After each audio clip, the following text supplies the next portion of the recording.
welcome back to yet another interview with another book and another author, all part of our Independent Thinking Online Children's Book Festival that we're doing this year. Whether we'll do it again, I don't know. We'll see. It's been a lot of fun. I've learned so much. I've spoken to so many different authors on a whole variety of different books. And here's a different book again, different style of illustration, and a totally different topic. But all of the books that we've focused are there to help. They've got a message. It's about helping children. It's about helping parents. By default, helping teachers as well. So much I've learned from an educational perspective, and also helping the planet, which is where we are with this lovely little book. Cat's Eyes View of ... implies there's a series, which I like. Cat's Eyes View of Litter, written and illustrated by, I think this is the first one where we've had the person do both, Octavia Lonergan, and I'm really pleased I've got Octavia joining us this afternoon. Welcome to our Slightly Bonkers Book Festival, Octavia. Tell us about you, tell us about yourself, tell us about what you do, where you're from, and how you came to be writing that. Okay, what a lot of questions.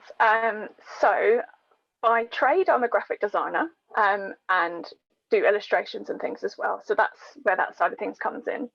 I have always written poems since, I think I was about 8 with my first ever poem that I can remember a little bit of it. A bat can't see as well as you and me. He has no need. In a cave lives he. Now, that was something to do with, we had a pipistrelli bat be brought to us at school, and I was fascinated by it. And so I wrote a poem, as you do. My first book is where this actually started. You did mention this, I'll just quickly show, which is Cat's Eye View of Lockdown.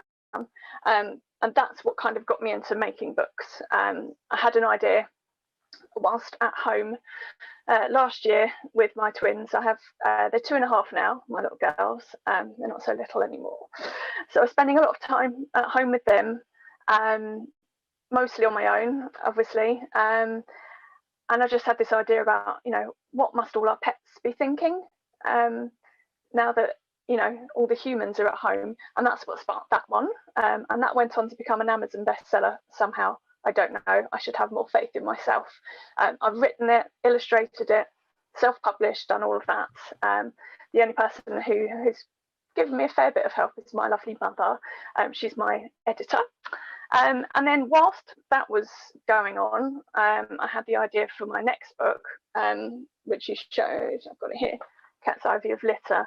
Because I kept seeing on all, I love Facebook, but there's a side of it I don't like, and that's the sort of being confronted with pictures of, there's just loads of pictures on all the sort of local Facebook groups, the community groups, about bins in parks like overflowing with rubbish, because suddenly people were having to spend obviously a lot of time at home, but when they did go out and they went to a park, they seemed to forget how to behave, and that's what sparked that off, writing that. But yeah, I've always been, I don't like blowing my own trumpet too much, I get a bit awkward about it, but I have always been creative. Runs in the family. I don't know if you can see up there, that's a poster. I get confused with cousins. It's my dad's cousin, so I don't know if that makes him my second cousin, Patrick Caulfield. And so he's quite well known, and I've always loved his style of work, and that's influenced me with the he does quite a lot of, he did, God rest his soul, a lot of illustrative work over photorealistic things. And that's kind of where some of my ideas come from. My mum's always written poems, and she did paintings. I do paintings as well. That was my husband's Christmas present several years ago. And I sing and I write songs, and I used to play the clarinet. That's been a long time since doing that, but yeah, just my cousin is the designer for Little Bird with Jules Oliver. My uncle was an architect. It's like my whole life has just been surrounded by creativity, and now I finally found a really rewarding way to sort of put it all together. I mean, it's interesting. There's an implication there that sort of creativity is almost genetic, isn't it? It's in your blood. It's everywhere you look. There are people churning stuff out, churning these amazing things out.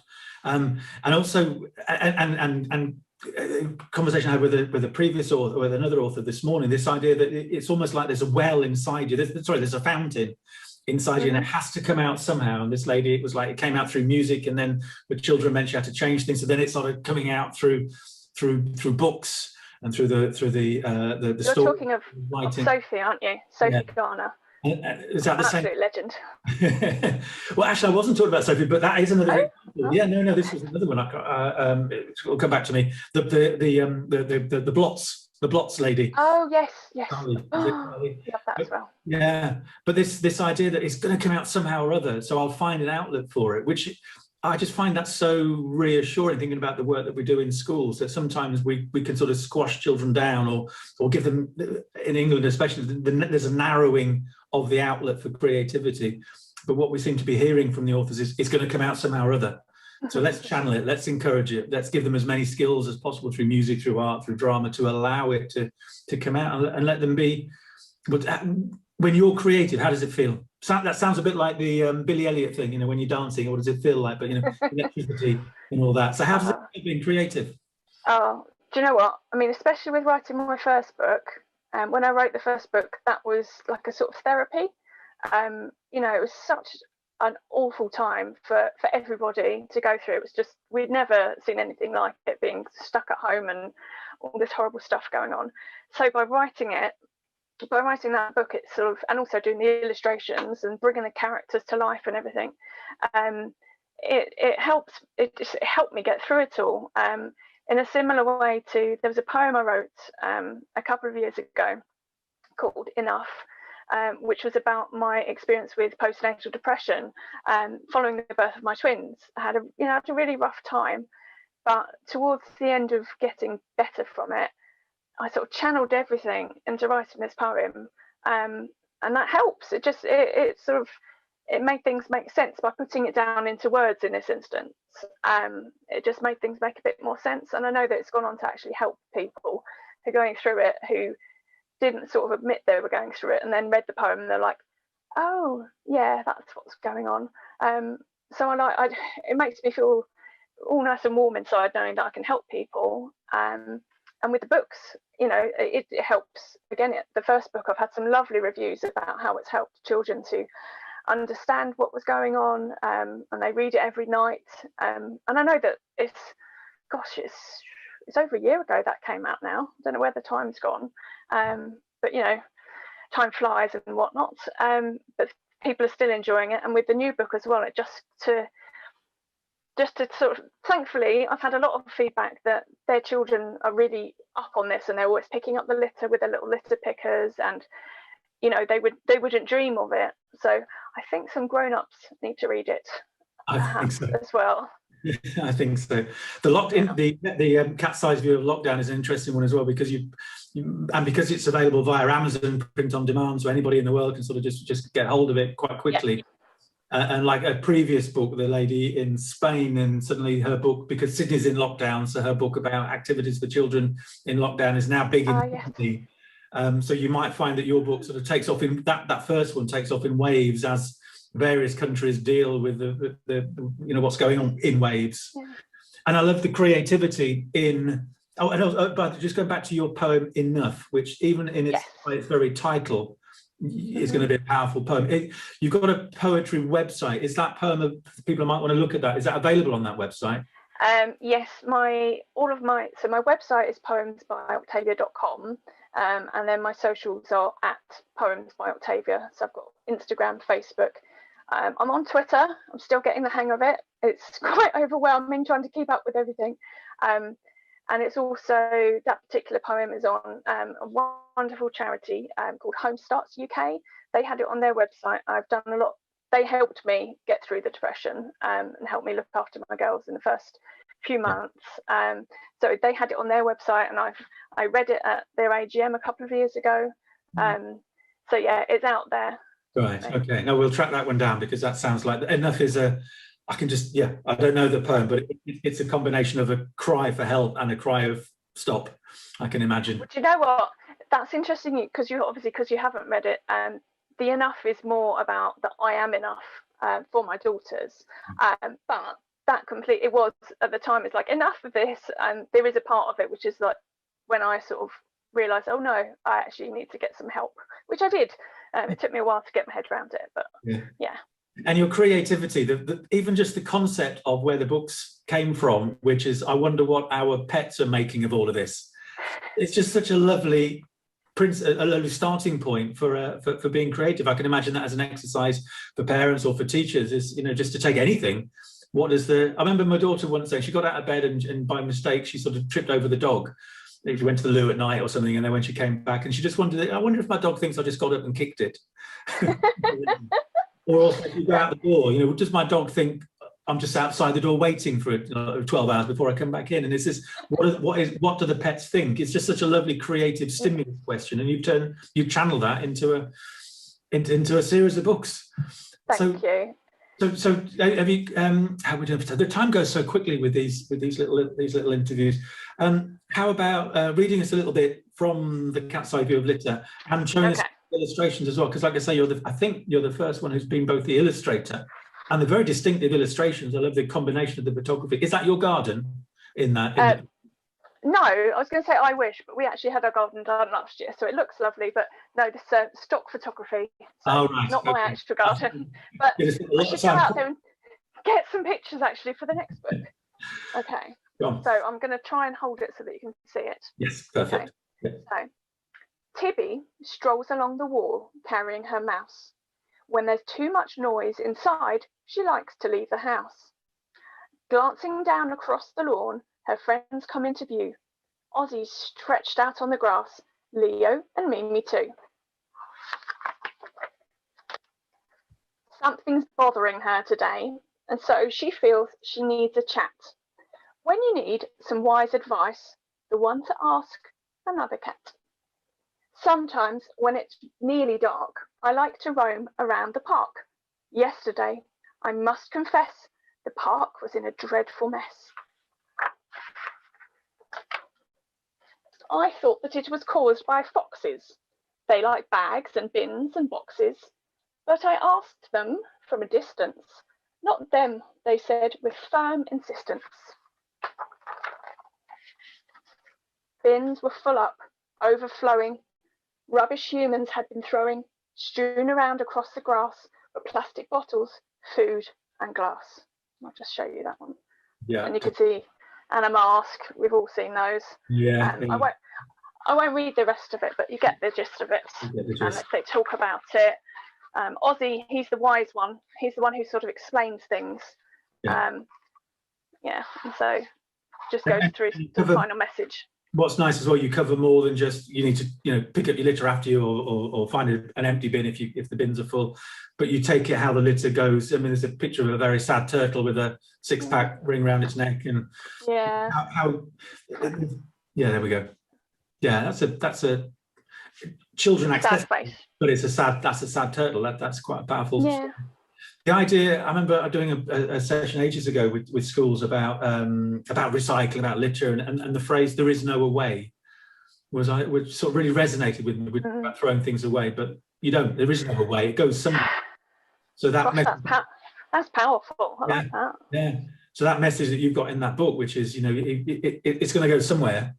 So be careful what you do and what you put and where you put it and everything is no, I can like that. What feedback have you got from families or from schools or nurseries using the book? How are people? I'm actually in the process of trying to get it out into schools. I currently live right opposite a very good primary school, so I'm in touch with them at the moment, trying to sort it out. We're also in the middle of moving house. I don't like to do things by halves. Let's just do it all at once. So yeah, I've had good feedback though from the people who have read it, that they like the look of it, but they like the message and the characters. People who bought my first book, they're liking seeing a bit more about the characters, which again will be developed in the following book, Cat's Eye View of Being Green, which links in nicely with the theme of litter, but then sort of takes it on further about recycling. And I've been having a lot of contact with local litter picking groups. There's some amazing people, litter heroes they call them, who go out and, they shouldn't have to pick up the litter, but it's great that someone's doing that. So yeah, I really want to get into schools. So anyone watching this, send me a message, because I've done virtual ones with my first book, and that was really, really enjoyable. Lots of fantastic questions from the kids, and getting that interaction is great. But it literally is my dream. When my girls are 2.5, but once they're actually at school, I mean, I'll show you, they love Mummy's books. This is how much they love them. Yeah. They've read this. At 2.5, they can't read a lot. So I had to sneak that away before I put them down for their nap. They didn't see me taking it. I'm sure they're very proud of you, knowing that it's as when they understand that your name's on. They call it Mummy's Books, and they see the picture of me in the foreword at the front. But I'm not sure if they really understand it. But I'll make sure they do as they get older. And the virtual one that you've done, that was with for a primary school, was it? The virtual? Yes, yeah. One in Liverpool actually. That was a little while ago. I'm losing track of the months, let alone the days. That was really interesting because I did a PDF, no, PowerPoint, that's the word, a PowerPoint of the book as I read it, so they could see everything nice and clear. And then we had question and answers, and they were going to be following on and doing a little project after that, writing their own stories about what their what their pets think of various situations. So it's so exciting to think that kids are actually being inspired to do their own work. It's a big boost. Yeah, no, it's lovely, and it's such a simple premise. What does the pet think of? Add whatever you like into that, couldn't you? And what without going through the whole book, but and I haven't read this one, but what do the pets in your world think of lockdown? They have different views on it.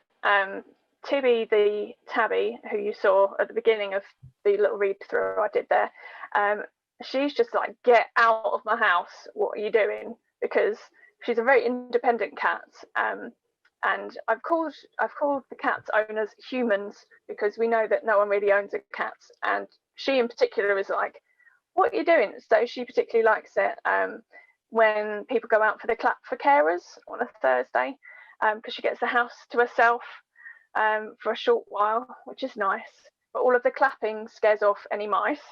That's what she says. I'm trying to remember which one does which. One of them likes it. I think it's Mimi, because her human is at home and strokes her and gives her more cuddles, and she sees herself as a therapy pet. To help. She's helping her human. And Leo likes the fact that the kids were playing in the garden, because obviously the weather was amazing through all this heartache. It was beautiful weather, and so he's enjoying all the playing in the garden. And Ozzy again is the one who just sort of knows what's going on. He's got the inside track on things, so he's sort of explaining. He's the oldest. He's the black and white boy. There he is. Wise one. Quite hard trying to point. I know, black and white one. Yeah. The wise one. Yeah. No, that's lovely. So just remind us. So your so the book is available via Amazon. It's a sort of print on demand. Get it. And remind us of your website again. So it's poemsbyoctavia.com. I need to get on there and update it. It's hard to keep on top of everything because obviously I'm a stay-at-home mum of my girls, and I also freelance my graphic design, octaviadesign.com. But I'm on all the socials as @poemsbyoctavia. Yeah. Okay. So that's the best way to get in touch, really. Facebook is where I sort of spend most of my time interacting with I was going to say my fans, but that still sounds a bit cheesy. I don't know. Yeah, it's like my people. Having followers. Yeah, it's like not quite. Followers. There's the word, followers. Yeah, that sounds a bit. I won't say what that sounds like. Yeah. No, I know what you're saying. The people who are just interested, the interested people. Yeah. All right. Well, hopefully there'll be even more interested people. Hopefully people looking at this at some point will make contact and invite you either physically into schools, which would be nice for all of us, or virtually into schools anywhere around the world. It's relevant. The whole litter thing. I mean, I go to the park here in Rotterdam on a Sunday morning. I'm running around and it's awful. It's just strewn everywhere. It's terrible. So and it ain't the children doing it, and it ain't the cats doing it. It's I've got a lovely picture of my children. They picked up. Fair enough. It was actually a daisy not even rubbish, but they went over and they put it in the bin, and they point things out all the time. We were sat on a bench the other day, and there was the bin literally a couple of feet away, and a well-known coffee cup just on the floor, and you just think, it's there, the bin's right there. Anyway, so I'm hoping to get the word out. Maybe the parents will buy it for their children and then think, oh, actually, yeah, I need to be a bit more considerate to the earth as well. Maybe get it sponsored by a well-known burger company whose most of the litter that is picked up on the streets of Britain is from them. Maybe they can put their hands in the pocket and encourage us to do something about it. Yeah. No names or burglars. No. On that note, good luck with it all. Good luck with the next one as well. I hope people keep buying it all around the world, and keep your creativity going and your belief in yourself and doing what's right. It's lovely. It's inspiring. So thank you. Thank you so much. I've really enjoyed this. Bye. Thank you. Bye.